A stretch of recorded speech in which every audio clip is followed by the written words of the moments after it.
ನಮಸ್ಕಾರ ಗೆಳೆಯರೇ, ಇವತ್ತು ನಾವು ಒಂದು ಕಟು ಸತ್ಯದ ಬಗ್ಗೆ, ನಮ್ಮೆಲ್ಲರ ಕಣ್ಣಿಗೆ ಮಣ್ಣೆರಚುತ್ತಿರುವ ಒಂದು ವ್ಯವಸ್ಥಿತ ಜಾಲದ ಬಗ್ಗೆ ಮಾತನಾಡಲಿದ್ದೇವೆ. ನೀವೆಲ್ಲರೂ ಪ್ರತಿದಿನ ಟಿವಿ ಆನ್ ಮಾಡಿದ ತಕ್ಷಣ, ಮೊಬೈಲ್ ನೋಡಿದ ತಕ್ಷಣ ಬ್ರೇಕಿಂಗ್ ನ್ಯೂಸ್, ಮಹಾಸ್ಫೋಟಕ್ಕೆ ಸಂಚು, ಮುಖ್ಯಮಂತ್ರಿಗಳ ಹತ್ಯೆಗೆ ಸ್ಕೆಚ್ ಎಂಬೆಲ್ಲ ಹೆಡ್ಲೈನ್ಗಳನ್ನು ನೋಡುತ್ತಿರುತ್ತೀರಿ. ನಮ್ಮ ದೇಶದ ನ್ಯೂಸ್ ಚಾನೆಲ್ಗಳ ಆಂಕರ್ಗಳು ಕಿರಿಚಾಡುವ ಪರಿಯನ್ನು ನೋಡಿದರೆ ಇನ್ನೇನು ನಾಳೆಯೇ ಪ್ರಪಂಚ ಅಂತ್ಯವಾಗಿ ಬಿಡುತ್ತೇನೋ ಎಂಬ ಆತಂಕ ಸೃಷ್ಟಿಯಾಗುತ್ತೆ. ಆದರೆ ನೀವೆಂದಾದರೂ ಒಂದು ಪ್ಯಾಟರ್ನ್ ಅನ್ನು ಗಮನಿಸಿದ್ದೀರಾ?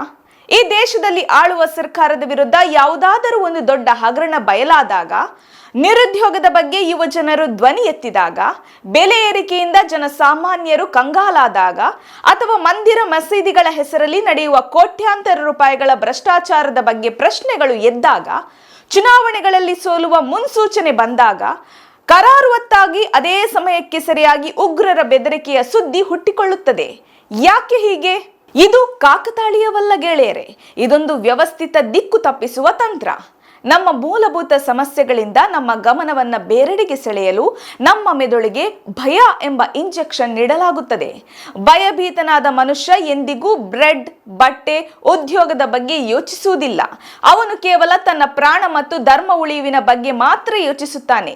ಇದನ್ನೇ ರಾಜಕಾರಣಿಗಳು ಬಂಡವಾಳ ಮಾಡಿಕೊಳ್ಳುತ್ತಾರೆ. ಬನ್ನಿ, ಇವತ್ತು ಈ ಪ್ರಪಗಾಂಡದ ಅಸಲಿಯತ್ತನ್ನ ಆಧಾರಗಳ ಸಮೇತ, ಇತಿಹಾಸದ ಉದಾಹರಣೆಗಳ ಸಮೇತ ಬೆತ್ತಲೆ ಮಾಡೋಣ. ಆ ಒಂದು ಇಮೇಲ್ ಮತ್ತು ಅಸಲಿ ನಾಟಕ. ಈಗ ನಾನು ನಿಮ್ಮೆಲ್ಲರ ಗಮನವನ್ನ ಇತ್ತೀಚಿನ ಒಂದು ಅತ್ಯಂತ ಗಂಭೀರವಾದ, ಆದರೆ ಅಷ್ಟೇ ಹಾಸ್ಯಾಸ್ಪದವಾಗಿ ಎಂಡ್ ಆದ ಘಟನೆಯ ಕಡೆಗೆ ತರುತ್ತೇನೆ. ಸ್ಕ್ರೀನ್ ಮೇಲೆ ಕಾಣುತ್ತಿರುವ ಈ ಪೇಪರ್ ಕಟ್ಟಿಂಗ್ ಅನ್ನ ಒಮ್ಮೆ ಸೂಕ್ಷ್ಮವಾಗಿ ಗಮನಿಸಿ. ಇದು ಕೇವಲ ಒಂದು ಪೇಪರ್ ಕಟ್ಟಿಂಗ್ ಅಲ್ಲ, ಇಡೀ ಗೋಧಿ ಮೀಡಿಯಾ ಮತ್ತು ಪ್ರಪಗಾಂಡ ಫ್ಯಾಕ್ಟರಿಗಳ ಬನ್ನ ಬಯಲು ಮಾಡಿದ ಸಾಕ್ಷ್ಯ. ರಾಮ ಮಂದಿರದಲ್ಲಿ ಕೋಟ್ಯಾಂತರ ರೂಪಾಯಿ ಹಣ, ಚಿನ್ನ, ಬೆಳ್ಳಿ ಅವ್ಯವಹಾರ ನಡೆದಿದೆ ಎಂಬ ಆರೋಪಗಳು ಮತ್ತು ಪ್ರಶ್ನೆಗಳು ಸಾರ್ವಜನಿಕ ವಲಯದಲ್ಲಿ ಕೇಳಿ ಬರಲು ಶುರುವಾದವು. ಜನ ಭಕ್ತಿಯಿಂದ ಕೊಟ್ಟ ಕಾಣಿಕೆಗೆ ಲೆಕ್ಕವೆಲ್ಲಿ ಎಂಬ ಪ್ರಶ್ನೆ ಎದ್ದ ತಕ್ಷಣವೇ ಟಿವಿ ಚಾನೆಲ್ಗಳಲ್ಲಿ ಒಂದು ಸುದ್ದಿ ಬ್ರೇಕ್ ಆಗುತ್ತದೆ. ಉತ್ತರ ಪ್ರದೇಶದ ಸಿಎಂ ಯೋಗಿ ಆದಿತ್ಯನಾಥ್ ಕೊಲೆ ಮತ್ತು ಅಯೋಧ್ಯೆಯ ರಾಮ ಮಂದಿರವನ್ನ ಬಾಂಬ್ ಇಟ್ಟು ಸ್ಫೋಟಿಸುವ ಬೆದರಿಕೆ.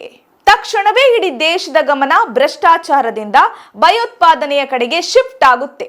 ಮುಸ್ಲಿಮರ ಹೆಸರಲ್ಲಿ ಬಂದ ಈ ಇಮೇಲ್ ಇಟ್ಟುಕೊಂಡು ಟಿವಿ ಸ್ಟುಡಿಯೋಗಳಲ್ಲಿ ಹಿಂದೂ ಮುಸ್ಲಿಂ ಡಿಬೇಟ್ಗಳು ಶುರುವಾಗುತ್ತೆ. ಆದರೆ ಉತ್ತರ ಪ್ರದೇಶದ ಪೊಲೀಸರ ವಿಶೇಷ ಕಾರ್ಯಪಡೆ STF ತನಿಖೆ ಮಾಡಿದಾಗ ಹೊರಬಿದ್ದ ಸತ್ಯವೇನು ಗೊತ್ತೇ? ಈ ಬೆದರಿಕೆ ಹಾಕಿದ್ದು ಉಗ್ರರಲ್ಲ, ಬದಲಾಗಿ ತಾಹರ್ ಸಿಂಗ್ ಮತ್ತು ಓಂ ಪ್ರಕಾಶ್ ಮಿಶ್ರಾ ಎಂಬ ಇಬ್ಬರು ಹಿಂದೂ ಯುವಕರು. ಅವರು ಆಲಂ ಅಸ್ಸಾರಿ ಖಾನ್ ಮತ್ತು ಜುಬೇರ್ ಖಾನ್ ಎಂಬ ನಕಲಿ ಮುಸ್ಲಿಂ ಹೆಸರುಗಳನ್ನು ಬಳಸಿ ಇಮೇಲ್ ಕಳುಹಿಸಿದ್ದರು. ದೇವೇಂದ್ರ ತಿವಾರಿ ಎಂಬಾತನ ಕುಮ್ಮಕ್ಕಿನಿಂದ ಕೇವಲ ಪಬ್ಲಿಸಿಟಿ ಮತ್ತು ರಾಜಕೀಯ ಲಾಭಕ್ಕಾಗಿ ಈ ಕೃತ್ಯ ಎಸಗಲಾಗಿತ್ತು. ಸ್ವಲ್ಪ ಯೋಚಿಸಿ ಗೆಳೆಯರೆ, ಒಂದು ವೇಳೆ ಪೊಲೀಸರು ಇವರನ್ನ ಹಿಡಿಯದೆ ಹೋಗಿದ್ರೆ ಏನಾಗುತ್ತಿತ್ತು? ಇಡೀ ದೇಶದಲ್ಲಿ ಒಂದು ಸಮುದಾಯದ ವಿರುದ್ಧ ಎಂತ ದ್ವೇಷ ಬಿತ್ತಲಾಗುತ್ತಿತ್ತು. ಮಂದಿರದ ಲೆಕ್ಕಾಚಾರ ಕೇಳುವವರನ್ನ ದೇಶದ್ರೋಹಿಗಳು ಎಂದು ಬಿಂಬಿಸುವ ಕೆಲಸ ಎಷ್ಟು ಸುಲಭವಾಗಿ ನಡೆದು ಹೋಗುತ್ತಿತ್ತು. ಈ ಘಟನೆ ಕೇವಲ ಒಂದು ಸ್ಯಾಂಪಲ್ ಅಷ್ಟೇ. ನಮ್ಮ ವ್ಯವಸ್ಥೆಯಲ್ಲಿರುವ ನ್ಯೂನ್ಯತೆಗಳನ್ನ ಮುಚ್ಚಿ ಹಾಕಲು ಧರ್ಮದ ಹೆಸರಲ್ಲಿ ಎಂತ ಚೀಪ್ ಗಿಮಿಕ್ ಗಳನ್ನ ಮಾಡಲಾಗುತ್ತದೆ ಎನ್ನುವುದಕ್ಕೆ ಇದೊಂದು ಜ್ವಲಂತ ಉದಾಹರಣೆ. ಭಯವನ್ನು ಮಾರಾಟ ಮಾಡಿದ ಕಥೆಗಳು. ಇಂತಹ ಪ್ರೊಪಗಾಂಡಗಳು ಇವತ್ತಿನದಲ್ಲ. ಇತಿಹಾಸವನ್ನ ಸ್ವಲ್ಪ ಕೆದಕಿ ನೋಡಿದರೆ ಅಧಿಕಾರದಲ್ಲಿರುವವರು ತಮ್ಮ ಕುರ್ಚಿ ಅಲುಗಾಡಿದಾಗಲೆಲ್ಲ ಇಂತಹದೇ ಅಗ್ಗದ ತಂತ್ರಗಳನ್ನ ಬಳಸಿದ್ದಾರೆ. ನೀವು ಜಾಗತಿಕ ಇತಿಹಾಸವನ್ನು ನೋಡಬಹುದು. 1933ರಲ್ಲಿ ಜರ್ಮನಿಯಲ್ಲಿ ಹಿಟ್ಲರ್ ಅಧಿಕಾರಕ್ಕೆ ಬರುವ ಮುನ್ನ ಅಲ್ಲಿನ ಪಾರ್ಲಿಮೆಂಟ್ ಕಟ್ಟಡಕ್ಕೆ ಬೆಂಕಿ ಬಿದ್ದಿತ್ತು. ಅದರ ನೆಪದಲ್ಲಿ ಕಮ್ಯುನಿಸ್ಟರ ಮೇಲೆ ಗೂಬೆ ಕೂರಿಸಿ ರಾಷ್ಟ್ರೀಯ ತುರ್ತು ಪರಿಸ್ಥಿತಿ ಘೋಷಿಸಿ ಸಂಪೂರ್ಣ ಅಧಿಕಾರವನ್ನ ಹಿಟ್ಲರ್ ತನ್ನ ಕೈಗೆ ತೆಗೆದುಕೊಂಡ. ಜನರಿಗೆ ನಮ್ಮ ದೇಶಕ್ಕೆ ಅಪಾಯವಿದೆ, ನಾನು ಮಾತ್ರ ನಿಮ್ಮನ್ನು ಕಾಪಾಡಬಲ್ಲೆ ಎಂಬ ಸುಳ್ಳು ಭ್ರಮೆಯನ್ನ ಸೃಷ್ಟಿಸಲಾಯಿತು.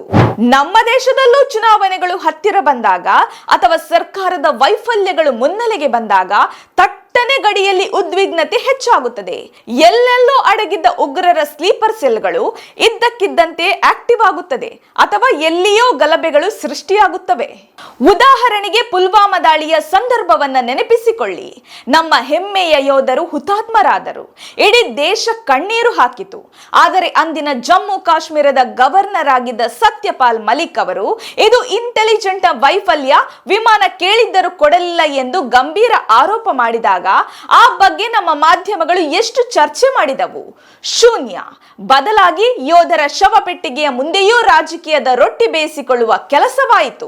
ಇದೇ ರೀತಿ ಪ್ರತಿ ಬಾರಿ ಪೆಟ್ರೋಲ್ ಬೆಲೆ 100ರ ಗಡಿ ದಾಟಿದಾಗ, ರೂಪಾಯಿ ಮೌಲ್ಯ ಪಾತಾಳಕ್ಕೆ ಕುಸಿದಾಗ, ನಿರುದ್ಯೋಗದ ಪ್ರಮಾಣ ಐತಿಹಾಸಿಕ ಮಟ್ಟಕ್ಕೆ ತಲುಪಿದಾಗ ನಮಗೆ ತೋರಿಸುವುದು ಯಾವುದೋ ಲವ್ ಜಿಹಾದ್ ಕತೆ ಅಥವಾ ಹಿಜಾಬ್ ಹಲಾಲ್ ವಿವಾದಗಳನ್ನ.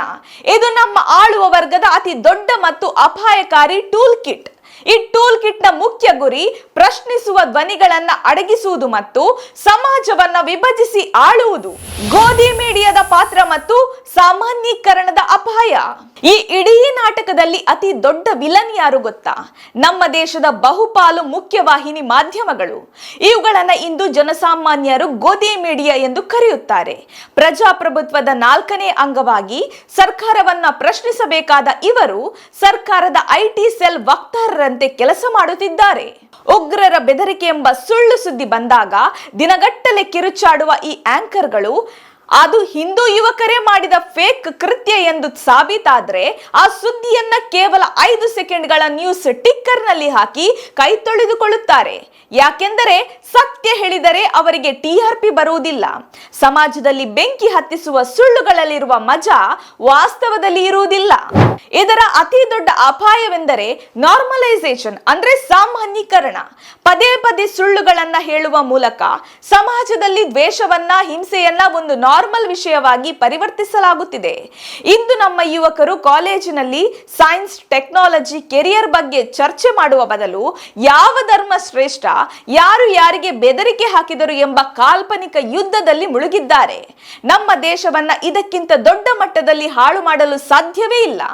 ಯುವ ಜನರ ಮೆದುಳನ್ನು ಧಾರ್ಮಿಕ ಅಫೀಮು ಕೊಟ್ಟು ಮರಗಟ್ಟಿಸಲಾಗುತ್ತಿದೆ. ಭ್ರಷ್ಟರು ಕೋಟಿ ಕೋಟಿ ಲೂಟಿ ಹೊಡೆಯುತ್ತಿದ್ರೆ ನಾವು ಬೀದಿಯಲ್ಲಿ ನಮ್ಮವರೇ ಆದ ಅನ್ಯ ಕೋಮಿನವರ ಜೊತೆ ರಕ್ತ ಹರಿಸಿಕೊಳ್ಳುತ್ತಿದ್ದೇವೆ. ಗೆಳೆಯರೇ, ನಾವು ಎಚ್ಚೆತ್ತುಕೊಳ್ಳಬೇಕಾದ ಸಮಯ ಇದು. ನಮಗೆ ಸ್ವಾತಂತ್ರ್ಯ ಸುಮ್ಮನೆ ಸಿಕ್ಕಿಲ್ಲ. ಅನೇಕರ ಬಲಿದಾನದ ಫಲವಾಗಿ ಈ ಸಂವಿಧಾನ, ಈ ಪ್ರಜಾಪ್ರಭುತ್ವ ನಮಗೆ ಸಿಕ್ಕಿದೆ.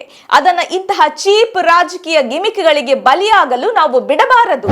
ಮುಂದಿನ ಬಾರಿ ವಾಟ್ಸ್ಆಪ್ ನಲ್ಲಿ, ಟಿವಿಯಲ್ಲಿ ಯಾವುದಾದರೂ ಉಗ್ರರ ಬೆದರಿಕೆ, ಧರ್ಮಕ್ಕೆ ಅಪಾಯ ಎಂಬ ಸುದ್ದಿ ಬಂದರೆ ತಕ್ಷಣ ಭಾವೋದ್ವೇಗಕ್ಕೆ ಒಳಗಾಗಬೇಡಿ.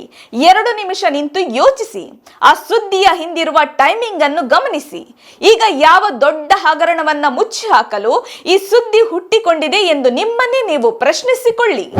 ರಾಮ ಮಂದಿರವಿರಲಿ, ಬೇರೆ ಯಾವುದೇ ಧಾರ್ಮಿಕ ಸಂಸ್ಥೆ ಇರಲಿ, ಅಲ್ಲಿ ಸಾರ್ವಜನಿಕರ ಹಣವಿದ್ದರೆ ಅಲ್ಲಿ ಪಾರದರ್ಶಕತೆ ಇರಲೇಬೇಕು. ಅದನ್ನು ಪ್ರಶ್ನಿಸುವುದು ನಮ್ಮ ಹಕ್ಕು. ಆ ಹಕ್ಕನ್ನ ಕಸಿದುಕೊಳ್ಳಲು ಬರುವ ಯಾವುದೇ ಪ್ರಪಗಾಂಡಗಳನ್ನ ದಿಟ್ಟವಾಗಿ ಎದುರಿಸೋಣ. ಸುಳ್ಳುಗಳ ಸರಮಾಲೆಯನ್ನ ಕಿತ್ತೊಗೆದು ಸತ್ಯದ ಕಡೆಗೆ ನಡೆಯೋಣ. ದೇಶದ ಭವಿಷ್ಯ ನಮ್ಮ ಕೈಯಲ್ಲಿದೆ. ಅದನ್ನು ದ್ವೇಷದ ರಾಜಕಾರಣಕ್ಕೆ ಬಲಿಯಾಗಲು ಬಿಡದಿರೋಣ. ಧನ್ಯವಾದಗಳು. ಈ ವಿಡಿಯೋ ನಿಮಗೆ ಇಷ್ಟವಾಗಿದ್ದರೆ ದಯವಿಟ್ಟು ಪ್ರತಿಯೊಬ್ಬ ಯುವಕರಿಗೂ ಇದನ್ನ ಶೇರ್ ಮಾಡಿ. ವಾಸ್ತವವನ್ನ ಎಲ್ಲರಿಗೂ ತಿಳಿಸಿ. ಇಂತಹ ವ್ಯವಸ್ಥಿತ ಸುಳ್ಳು ಸುದ್ದಿಗಳ ಪ್ರಭಾವದಿಂದ ಯುವ ಜನತೆ ಹೊರಬಂದು ನಿಜವಾದ ಅಭಿವೃದ್ಧಿಯ ಬಗ್ಗೆ ಪ್ರಶ್ನಿಸಲು ಶುರು ಮಾಡುವ ದಿನ ಯಾವಾಗ ಬರಬೇಕು ಎಂದು ನೀವು ಭಾವಿಸುತ್ತೀರಿ? ಕಮೆಂಟ್ ಬಾಕ್ಸ್ ಓಪನ್ ಇದೆ. ನಿಮ್ಮ ಅಭಿಪ್ರಾಯವನ್ನು ತಿಳಿಸಿ.